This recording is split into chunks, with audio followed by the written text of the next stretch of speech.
Welcome to the Slop Temple. We pray this video helps. You begin by securing your data and tools.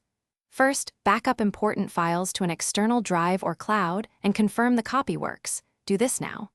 Once done, make a bootable Windows 10 USB with the Media Creation tool on an 8 GB plus stick, because you'll need recovery media.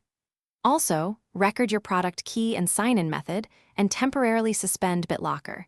This prevents encryption from blocking repairs. Now reboot into the installer to start the repair process. Once you've booted from the USB, choose Repair Your Computer and enter Troubleshoot. This gives you targeted tools.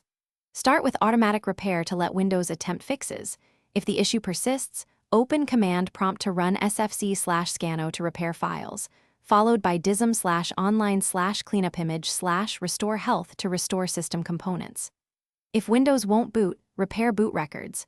Run bootrec/fixember, bootrec/fixboot, and bootrec/rebuild to restore. After repairs, restart into Windows and confirm system stability. Re-enable BitLocker and reinstall or update drivers you disabled earlier. If problems continue, perform an in-place upgrade install from the USB. Choose Keep Personal Files and Apps to refresh system files without full format.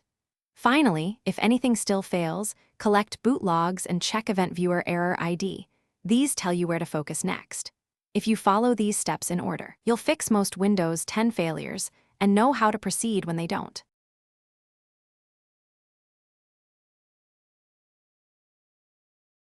Thanks for watching. Consider subscribing if we helped you.